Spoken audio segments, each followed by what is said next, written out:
Limang advantage ng wing clipping sa manok o yung pagpuputol ng pakpak nila.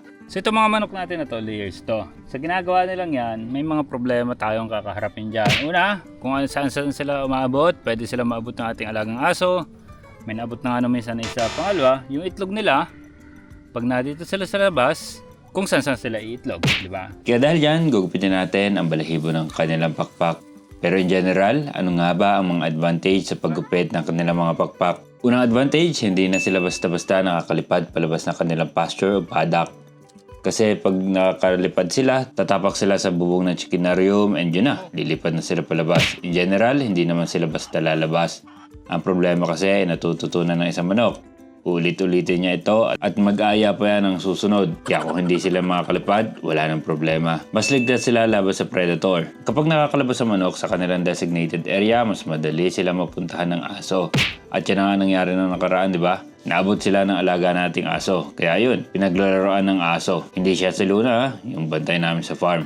Mas mabuti pang nasa loob sila ng secured na paddock kaysa kung saan-saan napapadpad. Pangatlo, mas madali silang alagaan. Kung oras na pagpapakain, pagbabakuna, paglilinis o pagkolekta ng itlog, hindi mo na kailangang habulin ng mga manok. Napakalat-kalat kung saan man. Mas tipid sa oras at mas konting stress para sa farmer at sa mga manok. Pangapat, less risk na makasira ng mga tanim ng kapitbahay. Isa ito sa possible pagmula ng away. Ang mapanirang mga alaga, kaya kung ayaw mo mangyari yun, i-contain ang mga alaga natin in general, pati na rin ang ating mga manok. Sa simpleng wing clipping, may iwasan ang ganitong pangyayari. Palima, hindi nasasayang ang itlog. Mas madali kasi itong kolektahin kapag nakakalipad ang mga layers kung saan din sila nangingitlog.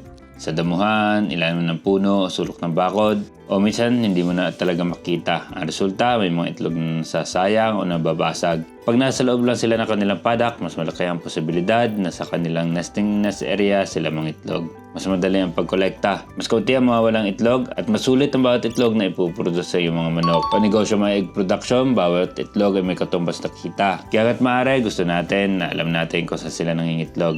Sa tamang paraan ng wing clipping, mas magiging madali ang pamamahala ng free-range chicken habang nananatiling ligtas sa mga alaga. Kaya ba, nag-wing clipping ba kayo sa mga manok nyo? Hinahayaan nyo silang lumipad? Share nyo ang experience nyo sa comment section. Okay, so yan, sana hindi na sila magsilipad.